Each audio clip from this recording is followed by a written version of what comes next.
Ayan, isang magandang araw po. May ano tayo ngayon, may dumating na sasakyan. Nawawala-wala daw yung kanyang aircon.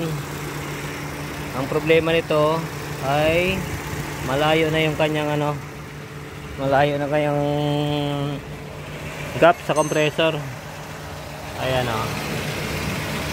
Ayan po. Pag yan, tinisting nyo ng bakal at dumidikit yung bakal, yan o. Ayan o. Ibig sabihin yan, malayo na to. Pag pinalo mo yan, gagana yan. Oh. Ayan. Ang gagawin po natin dyan, babawasan lang natin ng yan, ng spacer.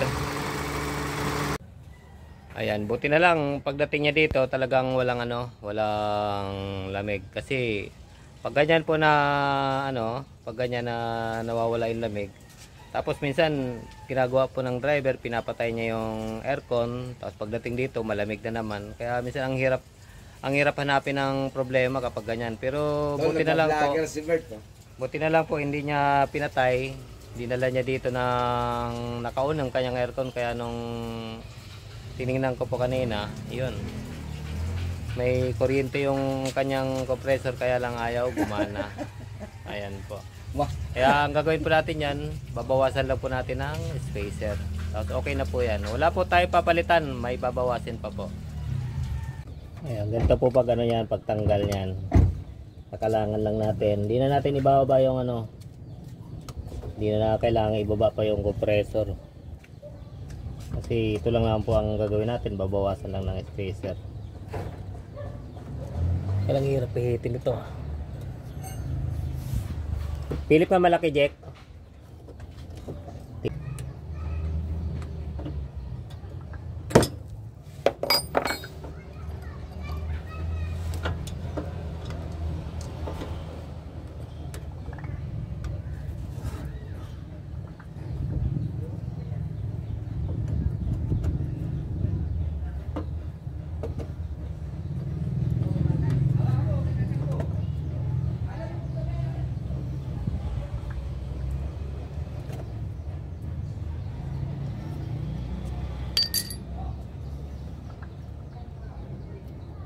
Yan, tanggalan natin yung kanyang tornilyo.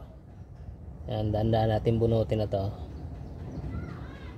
Tapos babawasan natin ng spacer.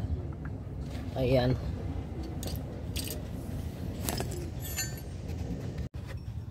Ayan, ito na ba yung kanyang mga spacer? Nandun yung iba sa hub. Ito, medyo matigas kang tanggalin kasi original niya pa to eh. Ilalim. Ayan, tatanggalin natin yung isa para hindi masyadong malayo. Ayan po.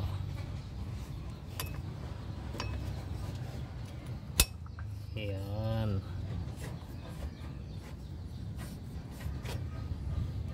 Tingin natin ngayon. Kailangan kasi nito hindi rin sobrang lapit, kasi pag sobrang lapit, kahit hindi po naka-aircon yan, gagana yan. Kaya yan, kaya tamang distansya rin po. Parang nagmamaneho tayo, tamang distansya. Kasi pag medyo masyado tayong dikit, pag nagpreno yung isa, ayun, sa pull. Kaya may mga isang sakyan. Kaya isang spacer lang po ang tinanggal natin. Okay, sige, paki-start para matesting. Ayan, pa-start na po yung makina para matesting po natin kung okay na. Ayan, okay na, hindi naman siya sumayad. Mamaya, pag inon yan, aircon! Pag-aircon, kuya! Ayun. Hindi na siya kailangan pukpukin para gumana. Ayan. Ganun lang po kadali yun. Kaya kung may mga ganun kayong problema, check nyo muna. Minsan pag may bakal kayong idikit nyo, pag dumikit yung bakal, ibig sabihin po niyan may kuryente. Ang problema lang yung gap niya, masyado na malayo. Kaya ginawasan po natin yung compressor, yung spacer ng compressor. Kaya ayan, back to normal na po siya. Ayan po. Ayan, okay na ba yung kanyang preyon?